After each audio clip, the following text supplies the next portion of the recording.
আল্লাহ রাব্বুল আলামিনের পয়গম্বর সাল্লাল্লাহু আলাইহি ওয়াসাল্লাম হাদিসের মধ্যে ইরশাদ করেন, তিন ব্যক্তির দোয়া আল্লাহ রাব্বুল আলামিন সরাসরি কবুল আর মঞ্জুর করে নেন। নাম্বার 1 হলো দাওয়াতুল মাজলুম, যে ব্যক্তি মজলুম, যার উপর জুলুম করা হয়। এই দুনিয়ার ভিতরে যতগুলো মানুষই আমরা থাকি না কেন, আমার উপরে আরেকজন ক্ষমতাধারী লোক আছে না নাই? এই ক্ষমতাধারী লোক যদি আমার উপর জুলুম করে, আমি যদি কিছু না বলতে পারি, অন্যায়ভাবে যদি আমার উপর জুলুম করে, আমি হয়ে যাব মাজলুম। আর আমি যদি দোয়া এবং বদদোয়া যেই করি না কেন, সরাসরি আল্লাহ রাব্বুল আলামিনের কাছে চলে যাবে। নাম্বার 2 হলো দাওয়াতুল মুসাফির। মুসাফির অবস্থায় যখন থাকা হয়, এক জেলা থেকে অন্য জেলা প্রায় 68 কিলোমিটার দূরে যদি যাওয়া হয়, তাহলে ওই ব্যক্তি মুসাফির অবস্থায় থাকে, এই ব্যক্তির দোয়া আল্লাহ রাব্বুল আলামিন কবুল আর মঞ্জুর করেন। নাম্বার 3 হলো পিতা এবং মাতা, হাক্কুল ওয়ালিদাইন, দাওয়াতুল ওয়ালিদাইন। পিতা এবং মাতা যখন দোয়া করে এবং বদদোয়া করে, আল্লাহ রাব্বুল আলামিনের কাছে সরাসরি, এর ভিতরে কোনো পর্দা থাকে না। কয়জন ব্যক্তির কথা বললাম? 3 জন ব্যক্তি। নাম্বার 1 হলো মাজলুম, যার উপর জুলুম করা হয়। বর্তমান সমাজের ভিতরে জুলুমের সংখ্যা বেশি নাকি কম? বেশি নাকি কম? মাজলুম যখন দোয়া করে, সেই দোয়ার মধ্যে কোনো পর্দা থাকে না। সালাতুল হুজুদ, তাহাজ্জুদ নামাজের সময় আল্লাহ রাব্বুল আলামিন শেষ একদম আমরা যে দেখতে পারি, আসমানে এসে বলে যে কোন বান্দা আছো, যার যে অভাব আছে তুমি ওঠো, আমাকে চাও, আমার কাছে চাও, আমি তোমাকে দেব। যার সন্তান নাই তুমি আমার কাছে চাও, আমি তোমাকে সন্তান দেব। যার অর্থ সম্পদ নাই তুমি চাও, আমি তোমাকে দেব। যার ঋণ আছে, ঋণ আদায় করতে পারতেছ না, আমার কাছে চাও, আমি তোমাকে দেব। ওই সময়টা বান্দার সাথে আল্লাহ তাআলার সাথে কোনো পর্দা যেরকম থাকে না, সরাসরি আল্লাহ রাব্বুল আলামিন যে দোয়া কবুল আর মঞ্জুর করে নেয়, ঠিক এই 3 জন ব্যক্তির দোয়া আল্লাহ তাআলা এর ভিতরে কোনো পর্দা রাখেন না, সে যে কোনো সময়। সমাজের মধ্যে জুলুমের সংখ্যা বেশি, নির্যাতনের শিকার বেশি। যার একটু ক্ষমতা আছে, সেই চেষ্টা করে তার ক্ষমতা, যার উপর ক্ষমতা খাটাতে পারে, তার উপর ক্ষমতা খাটানোর জন্য। ক্ষমতার মালিক একমাত্র আল্লাহ তাআলা ছাড়া কেউ হতে পারে না। ক্ষমতা ফেরাউনের কম ছিল না, নমরুদের কম ছিল না। এক একটা পর্যায়ে প্রত্যেকটা ক্ষমতাশীল দল কিন্তু এক একটা পর্যায়ে সে বিতাড়িতভাবে চলে যায় ক্ষমতার যদি অপব্যবহার করে। আজকে ক্ষমতা করতেছি, কালকে এই ক্ষমতা কোথায় যাবে? যখন মৃত্যুবরণ করব, কবরের মধ্যে চলে যাব, সেই ক্ষমতা তখনই শেষ। আছে কি আর ক্ষমতা থাকবে কি? থাকবে না। কিয়ামত 2 প্রকার। কয় প্রকার? কিয়ামত 2 প্রকার। বলেন কয় প্রকার? সবাই বলেন কয় প্রকার? 2 প্রকার। একটা হলো আসমান জমিন চূর্ণ বিচূর্ণ হয়ে যাবে। এই দালান কোঠা, আসমান জমিন, পাহাড় পর্বত কিছুই থাকবে না। ইসরাফিল আলাইহিস সালাতু ওয়াস সালামের ফুৎকারের মাধ্যমে সব ধ্বংস হয়ে যাবে। আর একটা হলো মানুষের মৃত্যুর পরেই তার কিয়ামত শুরু হয়ে যায়। মানুষ মৃত্যুবরণ করলেই তার কিয়ামত শুরু হয়ে যায়, তার বিচার শুরু হয়ে যায়। সে যদি দুনিয়াতে ভালো পরীক্ষায় রেজাল্ট করতে পারে, ভালো পরীক্ষা দিতে পারে, তাহলে তার জন্য কিয়ামতটা সহজ হয়ে যাবে। আর যদি সে দুনিয়াতে পরীক্ষা ভালো না দিতে পারে, ভালোভাবে মানুষের মধ্যে না চলে, বাবা মার সাথে ভালো আচরণ না করে, মানুষের মজলুমের উপর জুলুম না করে, তার ওই ব্যক্তি কি করবেন? যদি মজলুমের উপর জুলুম করে, মা বাবার সাথে খারাপ আচরণ করে, সে ব্যক্তি তার কিয়ামত, সেই কবর যে মৃত্যুবরণ করলো, চোখ দুটো যখন বন্ধ হয়ে গেল, তখন থেকেই তার কিয়ামত শুরু হলো। কিয়ামত আসার তো অনেকগুলো আলামত আছে। ফিলিস্তিন, সেখানে ঈসা আলাইহিস সালাতু ওয়াস সালাম আসবে, দাজ্জাল আসবে, সূর্য পশ্চিম দিক থেকে উঠবে। এই যে কিয়ামতের আলামতগুলো যখন হবে, তারপরে না কিয়ামত হবে। ছোট ছোট আলামত আছে অনেকগুলো। এই সপ্তাহে আলোচনা করতে চাইছিলাম না, সামনের সপ্তাহ করে, যেহেতু মা বাবা আলোচনা চলছে। যাই হোক, কয় ব্যক্তির দোয়া কবুল করেন? 3 ব্যক্তি, মাজলুম, মুসাফির আর মা বাবা। মা বাবা কি কোনো সময় কোনো সন্তানকে বদদোয়া করে কি বলেন তো? করে না। যত কষ্টই পাক করে না। কিন্তু মা বাবা যদি একটু কষ্ট পায় ওটাই তার সন্তানের জন্য বদদোয়া। বুঝে আসছে কি কথা? মা বাবা যদি সন্তানের জন্য একটু কষ্ট পায় সেটাই তার জন্য বদদোয়া হয়ে গেল।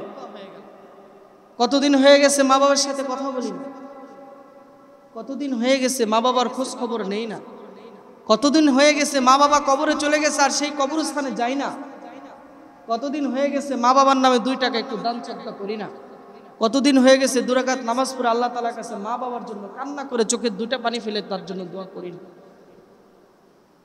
এরকম অহরত যার মাধ্যমে দুনিয়াতে আসলাম, যাদের মাধ্যমে, তাদেরকে আমরা ভুলে যাই, আছে না নাই? ভুলে যাই, আছে না নাই? ভুলে যাই, তাদের সাথে আমাদের সম্পর্ক থাকে না। আল্লাহর পয়গম্বর সাল্লাল্লাহু আলাইহি ওয়াসাল্লামের সাহাবী আলকামা রাদিয়াল্লাহু তাআলা আনহু ছিলেন। আল্লাহর পয়গম্বর সাল্লাল্লাহু আলাইহি ওয়াসাল্লাম সাহাবীদেরকে নিয়ে বসে আছেন এবং সময় আলকামা রাদিয়াল্লাহু তাআলা আনহু এর স্ত্রী আল্লাহর পয়গম্বরের কাছে চলে গেলেন। আল্লাহর পয়গম্বরকে বললেন, ইয়া রাসূলুল্লাহ সাল্লাল্লাহু আলাইহি ওয়াসাল্লাম, দুনিয়াতে তো আমার স্বামী এখনো জীবিত আছে কিন্তু তিনি মৃত্যু শয্যায় চলে গেছে, আপনি কি একটু যাবেন তাকে কালেমার তালকিন দিবেন কিনা?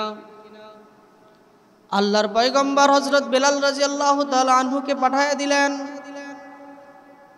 পাঠায়া দেওয়ার পর যখন চলে গেলেন কালেমার তালকিন দেয় কিন্তু কালেমা তিনি পড়তে পারে না। আলকামা রাদিয়াল্লাহু তাআলা আনহু কালেমা পড়তে পারে না, অথচ দুনিয়ার ভিতরে সবচাইতে বেশি তিনি দান সদকা করতেন, নামাজ আদায় করতেন, তাহাজ্জুদ আদায় করতেন, মানুষের সাথে খারাপ আচরণ করতেন না, সবার সাথে ভালোভাবে থাকতেন। কিন্তু কি করুণ দশা, মৃত্যু শয্যায় কালেমার তালকিন দেয়, তার জবান দিয়ে কালেমা বের হয় না, সব কথা বের হয়, কালেমা বের হয় না। বেলাল রাদিয়াল্লাহু তাআলা আনহু দৌড়ে চলে গেলেন, ছুটে গেলেন আল্লাহর পয়গম্বর সাল্লাল্লাহু আলাইহি ওয়াসাল্লামের কাছে। আল্লাহর পয়গম্বরকে বললেন, ও আল্লাহর পয়গম্বর, ওই যে তিনি কালেমার তালকিন যে দিতে বললেন, আমরা কালেমার তালকিন দিতে যাই কিন্তু তার জবান দিয়ে তো কালেমা বের হয় না। সাহাবা বেলাল রাদিয়াল্লাহু তাআলা আনহুকে বললেন, তুমি ওই আলকামার স্ত্রীকে জিজ্ঞাসা করলেন আলকামার পিতা অথবা মাতা দুনিয়ায় বেঁচে আছে নাকি? তার স্ত্রী বললেন, আমার শ্বশুর তো অনেক আগেই দুনিয়া থেকে চলে গেছে কিন্তু আমার শাশুড়ি দুনিয়ায় বেঁচে আছে। বেলাল রাদিয়াল্লাহু তাআলা আনহুকে পাঠাইলেন, বললেন, যাও দৌড়ায়া যাও আলকামার মার কাছে চলে যাও, যা জিজ্ঞাসা করো যে সে যদি এখানে আসতে না পারে তাহলে আমি নিজেই তার কাছে যাব। আলকামার মা যখন বলা হলো যে আল্লাহর পয়গম্বর তোমাকে ডেকেছে, তোমাকে ডেকে পেঠেছে, তুমি যদি যাইতে পারো তাও বলো, আর যদি না যাইতে পারো স্বয়ং আল্লাহর পয়গম্বর তোমার কাছে আসবে, তোমার সন্তানের কালেমা কালেমা বের হয় না কেন এই জন্য জিজ্ঞাসা করার জন্য। আল্লাহর পয়গম্বর সাল্লাল্লাহু আলাইহি ওয়াসাল্লাম যখন বেলাল রাদিয়াল্লাহু তাআলা আনহুকে পাঠাইলেন, সেও তাকে বললেন তার মাকে। তার মা সঙ্গে সঙ্গে জবাব দেয়, দুনিয়াতে যদি আমি শহীদ হয়ে যাই তারপরও আমি পয়গম্বরের কাছে যাব, তাকে আমার কাছে নিয়ে আসবো না। গেলেন অনেক কষ্ট দুঃখ লাঠি ভর করে গেলেন আল্লাহর পয়গম্বরের কাছে। আল্লাহর পয়গম্বর বললেন, ও মা, তুমি একটু আমাকে বলো তো তোমার সন্তানের উপর তুমি রাজি নাকি নারাজ, তোমার সন্তান কেমন ছিল? সঙ্গে সঙ্গে বলে, আমার সন্তান তো সব সময় দুনিয়ার ভিতরে যতটুক সামর্থ্য তিনি দান সদকা করত, নামাজ আদায় করত, মানুষের সাথে খারাপ আচরণ করত না, কিন্তু তার একটা দোষ ছিল, তার স্ত্রীকে আমার চাইতে বেশি প্রাধান্য দিয়ে তার স্ত্রীর গোলাম হিসাবে আমাকে রাখতো, এই জন্য আমি তার উপর নারাজ। বর্তমান সময়ে দুনিয়ার ভিতরে এটাই আজ বেশি না কম, বেশি না কম। আলকামা রাদিয়াল্লাহু তাআলা আনহুর জবান দিয়ে কালেমা বের হয় না। আল্লাহর পয়গম্বর তো ডাক দিলেন, তার মাকে বললেন, এত নারাজ, এত অখুশি। তার মা সঙ্গে সঙ্গে বললেন যে আমার সন্তানকে আমি ক্ষমা করতে পারবো না, মাফ করতে পারবো না। আল্লাহর পয়গম্বর সাহাবাদেরকে বলল, কিছু খড়ি নিয়ে আসো, কিছু লাকড়ি নিয়ে আসো, কিছু কাঠকুন্ডা নিয়ে আসো। নিয়ে আসে আগুন জ্বালায় আলকামাকে জ্বালায়া দাও। আলকামার মা তখন সঙ্গে সঙ্গে বলে দেয়, এখন যদি আমার সম্মুখে আমার সন্তানকে জ্বালায় দাও আমি কিভাবে বরদাস্ত করব, আমি কিভাবে টিকে থাকবো, তুমি আমার সন্তানকে আমার সামনে জ্বালায়া দিবা।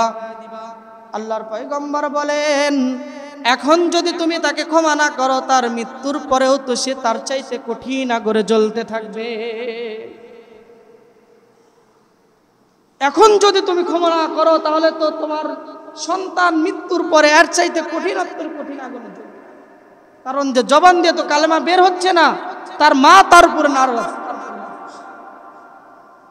কতদিন চলে গেল মার সাথে কথা বলি না, কতদিন চলে গেল মা মরে গেছে, মার সাথে ক্ষমা চায়া মৃত্যুবরণ করে তাকে দাফন করাইতে পর্যন্ত পারলাম না। এমনও হতভাগা আছে, সন্তান একটাই, মেয়েদের সন্তান 4-5টা ছেলে সন্তানও আছে, মেয়ের বাড়িতে যায় থাকে, ছেলের বাড়িতে তার জায়গা হয় না। আছে না নাই? এর চাইতে হতভাগা কপাল পোড়া আর কোনো সন্তান হতে পারে না। এর চাইতে আর কপাল পোড়া সন্তান আর হতে পারে না। সন্তান যদি, মা যদি নারাজ অবস্থায়, সন্তানের উপর অখুশি অবস্থায়, নারাজ অবস্থায় যদি মৃত্যুবরণ করে, তাহলে কিভাবে ক্ষমা নিব? কিভাবে ক্ষমা নিব? 3টা উপায় আছে। কয়টি উপায়? 3টি উপায়ে আল্লাহ তাআলা তাকে ক্ষমা করে দিতে পারেন।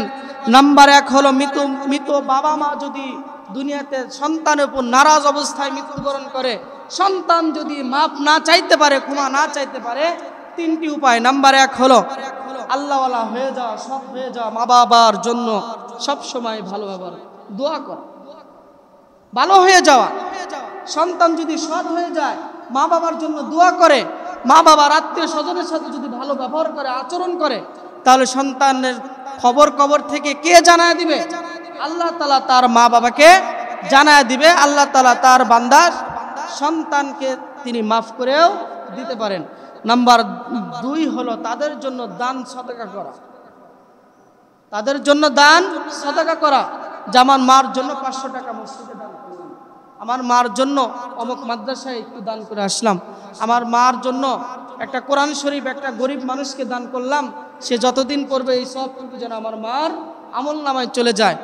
নাম্বার 3 হলো যে বাবার যে সমবয়সী, তার যে বন্ধুত্ব, মার সাথে মার বোন খালা আছে, বাবার বন্ধু অনেক এলাকায় আছে না নাই, তাদের সাথে একটু ভালো আচরণ করা, তাদের খোঁজ খবর নেওয়া, কিছু খাবার দাবারের জন্য তাদের ব্যবস্থা করা, তারা যে অভাবী থাকে কিছু সাহায্য তাকে করা। এই যে ঈদ চলে গেল, সামনে কুরবানির ঈদ আসতেছে, তাদের জন্য একটু ভালো কাপড় চোপড় নিয়ে তাকে হাদিয়া দেওয়া। তাহলে যখন আমার বাবার বন্ধুর কাছে যদি আমি যাই, ভালো আচরণ করি, ভালো কথা বলি, তার জন্য একটু কাপড় চোপড় যদি তার কাছে নিয়ে যাই, তাহলে সে কি আমার বাবা মার জন্য দোয়া করবে না? বলবে যে আমার ওই বন্ধুর সন্তান আসছিল, আমাকে এই লুঙ্গিটা দিয়ে গেছে, আমার এই পাঞ্জাবিটা দিয়ে গেছে, সুন্দরভাবে দোয়া করবে, আল্লাহ তার আমার বন্ধুকে তুমি কবরবাসী হয়ে গেছে, তাকে মাফ করে দিবে। করবে কি করবে না? তাহলে কয়টা উপায়? 3টা উপায়। সৎ হয়ে যাওয়া, ভালো হয়ে যাওয়া, আল্লাহওয়ালা হয়ে যাওয়া। নাম্বার 2 হলো যে তাদের নামে দান সদকা করা, দান খয়রাত করা। মসজিদে আসছেন, সপ্তাহ বাদে 1 সপ্তাহ পরে 10 টাকা দান করে দিলেন, যে আল্লাহ আমার মার জন্য দান করলাম। অনেক অপর সপ্তাহে সামর্থ্য কম, এই জন্য বলতেছি যে 10 টাকা আমার বাবার জন্য দান করলাম, 100 টাকা বাবার জন্য দান করলাম। মসজিদে উন্নয়নমূলক কাজ হবে, আমার মার জন্য দোয়া করবে। একটু চাইলেন মসজিদের কোনো মুসল্লি যারা একটু দায়িত্ব আছে, তাদেরকে বললেন 100 টাকা দিয়ে যে মসজিদে দান করলাম, হুজুরকে বলেন আমার মা বাবার জন্য যেন দোয়া করে, তারা কবরে চলে গেছে। পারবেন না? ইনশাল্লাহ পারবেন না। যদি নারাজও থাকে, আপনার নারাজ অবস্থায় যদি মৃত্যুবরণ করে, আল্লাহ তাআলা কি করবেন? ওই বাপ মা আপনার জন্য দোয়া করবে, মাফ করে দিবেন। সুবহানাল্লাহ বলেন। আল্লাহ তাআলা আমাদের এই 3টা আমল করার জন্য তৌফিক দান করুন। আল্লাহুম্মা আমিন। যে কথা বলতেছিলাম, কোথায় যেন ছিলাম? আলকামা রাদিয়াল্লাহু তাআলা আনহুকে কি বললেন? তার মার সামনে নবী বললেন যে যাও একটু খড়ি নিয়ে আসো, আগুন ধরায় দাও, আগুন জ্বালায় দাও, সে যেন এখানেই পুরে শেষ হয়ে যায়। সে কবরে যায় কেন? জাহান্নামের আগুনে জ্বলবে, তার মার সামনে হোক। তার মা চোখের 2টা পানি ফেলে দিলেন, ফেলে দিয়ে আল্লাহর পয়গম্বরকে বললেন, ও পয়গম্বর, এই দুনিয়ার ভিতরে তাকে জ্বালায় দিতে হবে না। আল্লাহর কসম, আল্লাহি যার কাছে আমার যে হায়াত, আমার রিজিক যার কাছে, তার কসম, সেই সত্তার কসম, আল্লাহকে সাক্ষী রেখে বলছে আমার সন্তানকে আমি মাফ করে দিলাম। আল্লাহর পয়গম্বর সঙ্গে সঙ্গে বেলাল রাদিয়াল্লাহু তাআলা আনহুকে বললেন, দৌড়ায় যাও, দেখো কার কামার কালেমা পড়ে নাকি। দৌড়ায় যখন গেলেন, যা দেখলেন দূর থেকে সাউন্ড আওয়াজ শুনতে পেলেন যে কালেমা বললেন, সবাই বলেন লা ইলাহা ইল্লাল্লাহু মুহাম্মাদুর রাসূলুল্লাহ সাল্লাল্লাহু আলাইহি ওয়াসাল্লাম বলতে বলতে তিনি আল্লাহর ডাকে সাড়া দিয়ে তার রূহটা বের হয়ে চলে তিনি আল্লাহর জান্নাতের মেহমান হয়ে গেলেন। পিতামাতা যদি এইটুক নারাজ থাকার কারণে আলকামা কি করছিল, তার স্ত্রীকে বেশি প্রাধান্য দিয়েছিল, তার মার চাইতে বেশি স্ত্রীর কথা মতো মাকে নির্যাতন করত, শাসন করত, কথা বলতো। এইটুক করার কারণে তার মা নারাজ, সন্তানের প্রতি কি নারাজ, অখুশি, সন্তানকে মাফ করেন নাই। আর মৃত্যুর সময় দুনিয়াতে সব ধরনের আমল তিনি করেছেন, তারপরেও তিনি মৃত্যুর সময় কি করলেন, আর তার জবান দিয়ে কালেমা আর বের হলেন না। আল্লাহর পয়গম্বরের সময় সাহাবীর যদি এরকম হয়, আমি আপনি তো সাহাবীরা যে গেছেন তার যে উট গেছে, উটের পায়ের ধুলার সমতুল্য আমরা হতে পারবো না। ওয়াইস কুরুনি রহমাতুল্লাহি আলাইহি নাম শুনছেন কি শুনেন নাই? আল্লাহর পয়গম্বর কি কম ভালোবাসছেন? তার মাকে ভালোবাসার কারণে আল্লাহর পয়গম্বরের সাথে দেখা করে সাহাবা পর্যন্ত হতে পারে নাই। সাহাবী কারা? তার সংজ্ঞা হলো যে ঈমান অবস্থায় আল্লাহর পয়গম্বরকে জীবিত অবস্থায় একবার দেখেছে সেই সাহাবী। এই একবার এইটুক না দেখার কারণে আল্লাহর পয়গম্বরকে এত ভালোবাসছেন, তারপরেও তিনি বলেন যে আমি তার সাহাবীর উটের ধুলার পায়ের ধুলার সমতুল্য হতে পারি না। সাহাবারা এত দামি, এত দামি, তারপরেও তারা জাহান্নামকে ভয় করেন কি নাই? কি করেন নাই? করছেন কি করেন নাই?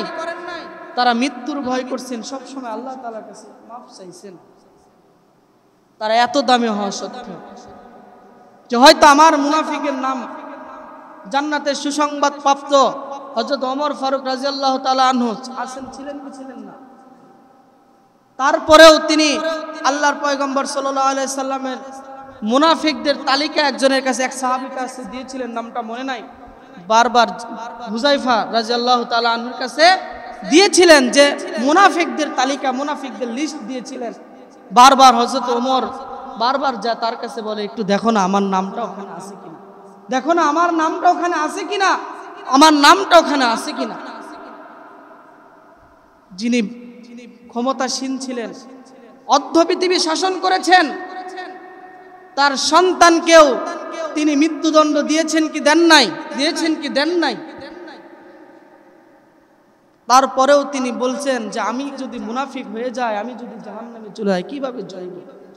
আজকে আমার 5 ওয়াক্ত নামাজ নাই, হালাল হারামের কোনো বাছাবাছি নাই, মা বাবার সাথে ভালো আচরণ নাই, পরকীয়ায় লিপ্ত, জেনা ব্যভিচারে লিপ্ত, মানুষের সাথে খারাপ আচরণ, মিথ্যা কথা, নেশাদ্রব্য পান করা, এমন কোনো গুনাহ নাই যে আমার আপনার মধ্যে নাই। তারপরেও বিন্দু পরিমাণ চিন্তা করি না যে আমাদের কবরে যেতে হবে, বিন্দু পরিমাণ চিন্তা করি না যে আমাদের মৃত্যুবরণ করতে হবে, বিন্দু পরিমাণ চিন্তা করি না যে কবরের ভিতরে যে সেই কঠিন ছল জবাবের ব্যবস্থা আছে, সকল ক্ষমতার উৎস যে আল্লাহ রব্বুল আলামিন, আমার তার সামনে দণ্ডায়মান হতে হবে, এইটুক চিন্তা করি না। কালকে আসতেছি আমার বাড়ির পাশে চকমিরাপুর কবরস্থান, বাজারের দক্ষিণে কবরস্থানের পাশে ওয়ালের বাউন্ডারির পাশে দাঁড়াইছি, ছোট্ট একটা সাপের বাচ্চা দেখি যাচ্ছে। মনে মনে চিন্তা করলাম যে এই সাপের বাচ্চাটাও যদি আমাকে ধাওয়া করে, আমি এখান থেকে দৌড় দিব। দিব কি দিব না বলেন তো? এই সাপের বাচ্চাটা যদি আমাকে এখন ধাওয়া করে, আমি দৌড় দেব। যে সাপটা কামড় দিলে হয়তো আমি মৃত্যুবরণ করবো বা মরে যাব। এই কবরস্থানের মধ্যে এই সাপটা ঘুরতেছে, এটা তো সাপের বাচ্চা, তাহলে এর মা বাবাও হয়তো কবরের মধ্যে আছে। তাহলে এই কবরস্থানেই তো আমাকে আপনাকে রেখে আসা হবে, আর এই কবরস্থানেই তো ওই সাপ বিচ্ছু ওখানে থাকবে। কিতাবে আসছে, যখন কোনো বান্দা মৃত্যুবরণ করে, ফুলের পাপড়ি দিয়ে যদি তার দেহের উপর যদি ফেলা হয়, তারপর অনেক ব্যথা অনুভব হবে। তাহলে ওই কবরস্থানের মধ্যে সাপ দেখতেছি, কত পোকামাকড় দেখতেছি, বিন্দু পরিমাণ চিন্তা করতেছি না ওই কবরে যেতে হবে। বিন্দু পরিমাণ আল্লাহকে ভয় করে সেখান থেকে চলে আসতে পারতেছি না আমরা। আল্লাহ তাআলা আমাদেরকে মাফ করেন, সকল আল্লাহুম্মা আমিন। আল্লাহ সেই কবরের যাত্রী আমাদের সকলে হতে হবে কি হবে না বলেন তো? হতে হবে কি হবে না? সেই কবরে যাওয়ার আগে যেন সামান তৈরি করার জন্য যে যেতে পারে সে তৌফিক দান করেন সকল, আল্লাহুম্মা আমিন। পিতা মাতা মৃত্যুবরণ করলে সন্তানদের ন্যূনতম সবচাইতে কম 8টি দায়িত্ব আল্লাহ তাআলা দিয়েছেন কোরআন এবং হাদিস থেকে। আমি সেই 8টি দায়িত্ব আপনাদেরকে বলবো, শুনবেন তো ইনশাআল্লাহ? গত সপ্তাহে জীবিত থাকতে কি করতে হবে বলছিলাম, আজকে মৃত্যুবরণ করলে আমাদের কি কি দায়িত্ব সেটা আমরা বলবো ইনশাআল্লাহ। নাম্বার 1 হলো পিতামাতার ঋণ ও ওসিয়ত পূরণ করতে হবে। পিতামাতা যদি দুনিয়াতে ঋণ করে যেয়ে থাকেন, আমরা এদিকে অনেকটাই সচেতন, কারণ যে যখন পিতামাতা যদি আমাদের মৃত্যুবরণ করে তাহলে আমরা ঘোষণা দেই, যদি তার জন্য ঋণ থাকে আপনারা আমাদেরকে বলেন, যদি ক্ষমা দেওয়ার অনেক আছে 10 টাকা, এটা কিভাবে বলবো যে 10 টাকা পাই? এখন এই যে কিভাবে বলবো, এই বলাটুকু চিন্তা করে আবার এরকম করেন না যে মনের ভিতর থেকে দাবি ছাড়েন নাই কিন্তু তার সন্তানদেরকে বলি নাই যে 10টা টাকা পাবো, তাহলে কিন্তু সেই কঠিন বিচারের দিন এই পিতামাতা, আমার যদি পিতামাতা আপনার কাছে ঋণ করে যে থাকে 10 টাকা যদি আপনি না ছাড়েন, 1 টাকা বা 1 টাকার 100 ভাগের 1 ভাগ 1 পয়সা যদিও না ছাড়েন, তারপরে সেই কঠিন বিচারের দিন নেক আমল দিয়ে পরিবর্তন করতে হবে। এজন্য যদি ক্ষমা করে না দিতে পারি, মুখ খুলে তাকে মুক্ত করতে বলবো যে তোমার বাবার থেকে আমি 10 টাকা পাইতাম। 10 টাকা যদিও একদম অতি সামান্য নগণ্য, এই টাকার এখন কোনো দাম নাই, তারপরেও 10 টাকার জন্য সেই কঠিন বিচারের দিন নেক আমল দিয়ে পরিবর্তন করতে হবে। এজন্য ঋণ আমরা বলি যে ক্ষমা দেওয়ার মতো যদি হয় ক্ষমা করে দিবেন, আর যদি না হয় আমাদের কাছে বলবেন, আমরা ইনশাল্লাহ পরিশোধ করার চেষ্টা করব। এটা অত্যন্ত ভালো উদ্যোগ। এটাই শুধু নয়, এটাই শুধু শেষ নয়, আমার পিতামাতা তো মৃত্যুবরণ করছে, কোন দোকানে যে বসছে, বাজারে কোন দোকানে তার সাথে লেনদেন ছিল, কোন ভাইয়ের সাথে তার সাথে লেনদেন ছিল, সন্তানরা একটু হলেও তো জানে কি জানে না? তার বন্ধু না হলে তার কোন ভালো বন্ধু আছে তার কাছে ছুটে যাওয়া যে আমার পিতা কারো কাছ থেকে ঋণ করছে কিনা একটু বলো তো। এরকম খবর আমার মনে হয় খুব কম নেয়, শুধু জানাজার সময়টা একটু বলে দেয়, তারপরে কিন্তু খবর অনেকে নেয় অনেকে নেয় না। এটা আমাদের দায়িত্ব যে আমার পিতামাতা যা ঋণ করে গেছে এটা আমার জন্য ওয়াজিব হয়ে আছে যে তার ঋণটা শোধ করে দিতে হবে এবং তার ওসিয়ত পূর্ণ করতে হবে।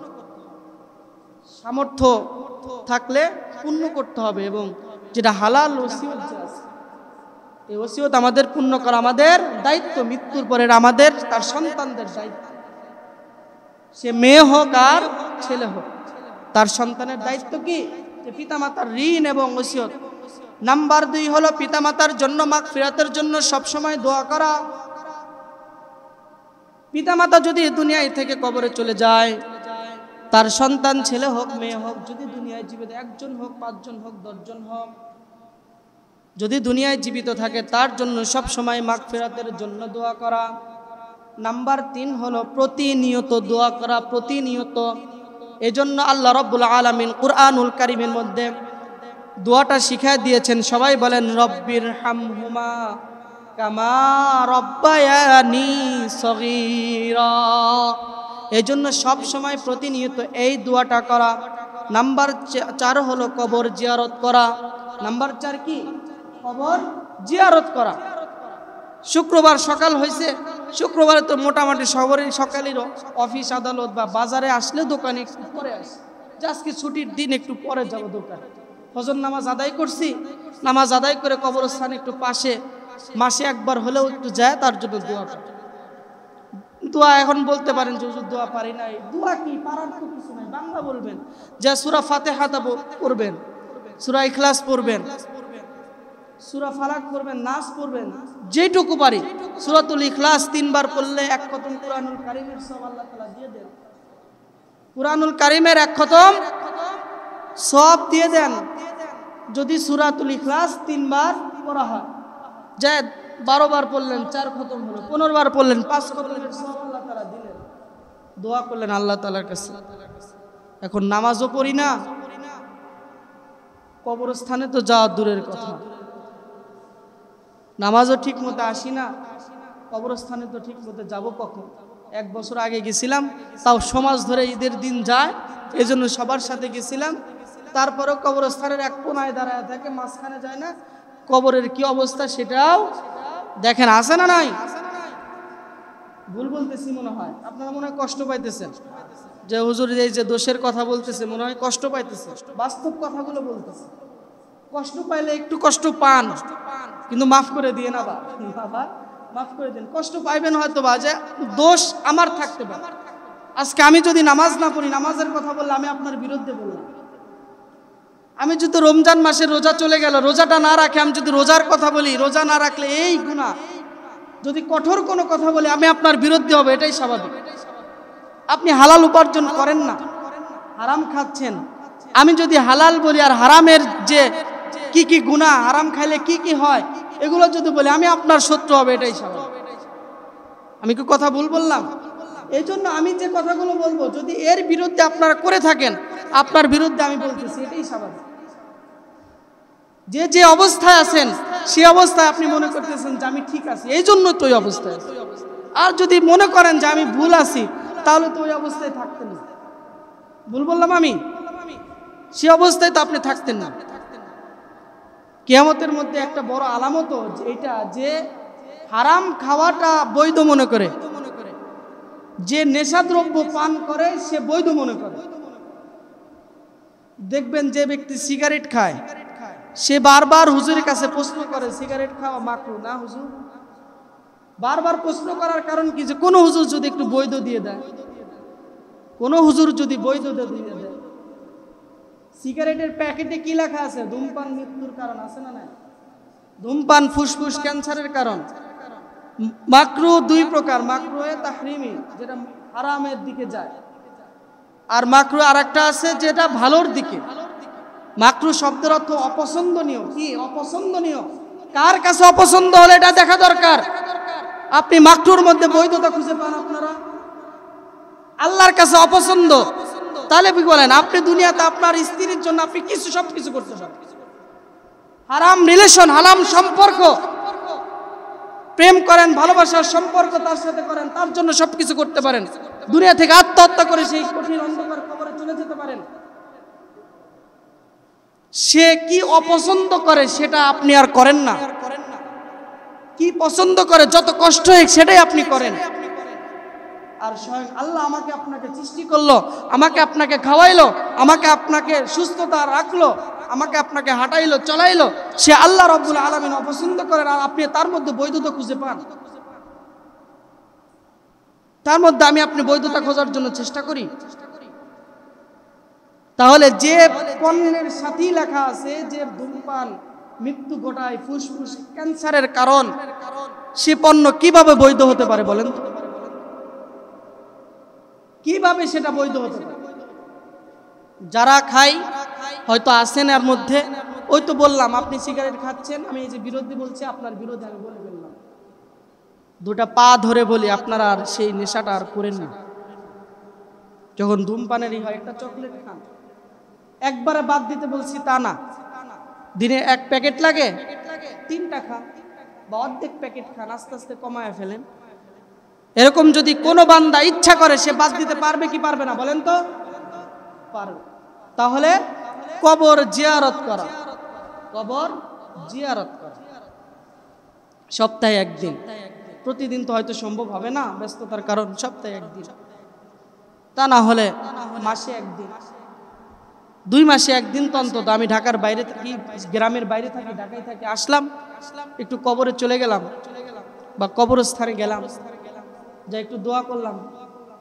এইটুকু অন্তত ন্যূনতম এইটুকু আমাদের 2 মাসে 1 বার হলেও যাওয়া দরকার। মনে রাখবেন, আমি আপনি মা বাবা মৃত্যুর পরে মা বাবার জন্য যা করতেছি, আমাদের সন্তানও তাই করবে।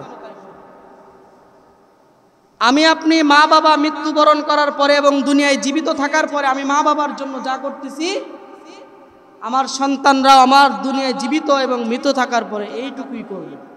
বরঞ্চ কম করবে, বেশি করবে না, কম করবে। বেশি করবে না, কম করবে। নাম্বার 5 হলো পিতামাতার বন্ধু ও আত্মীয় স্বজনদের সাথে ভালো আচরণ করা। পিতামাতা মৃত্যুবরণ করেছে, দুনিয়ায় থেকে চলে গেছে, তার বন্ধু এখনো দুনিয়ায় জীবিত আছে, তার জন্য একটু তাদের সাথে খোঁজ খবর নেওয়া। নাম্বার 6 হলো তাদের জন্য দান সদকা করা। নাম্বার 7 হলো তাদের জন্য তাদের হয়ে ইবাদত করা। তাদের হয়ে ইবাদতের মধ্যে দান সদকা সবচাইতে উত্তম। মসজিদে আসলেন, 10 টাকা ইনকাম করলেন, 10 টাকা মসজিদে দিলেন, মার জন্য দিয়ে দিলাম। নাম্বার 8 হলো নেকামল হয়ে চলাফেরা করা। এমনও আছে অনেক সন্তান সন্ততি আছে, অনেক মা বাবা আছে, দুনিয়াতে একটা সন্তানও নাই, আছে না নাই? এই অবস্থায় মৃত্যুবরণ করেছে, তার আওলাদ পরিজন কিছু নাই। এজন্য সব সময় দোয়া করা যে তামাম দুনিয়ার ভিতরে যতগুলো মুমিন মুসলমান নর নারী কবরের মধ্যে গেছে সকলকে মাফ করে দেন। আর আমি আপনি যদি সঠিকভাবে অপরের জন্য দোয়া করি, আল্লাহর ফেরেশতারা আমার জন্য দোয়া করবে। আমি আপনি যদি অপর বান্দাকে যদি মাফ করে দেয়, আল্লাহ রাব্বুল আলামিন আমাকে মাফ করে দিবে। আমি আপনি যদি অপর বান্দার জন্য অপর বান্দার গোপন গুনাহের কাজ যদি ঢেকে রাখি, আল্লাহর ফেরেশতারা আল্লাহ রাব্বুল আলামিন স্বয়ং নিজে আমাদের গোপন গুনাহগুলো মাফ করে দিবেন। কয়টা গেল?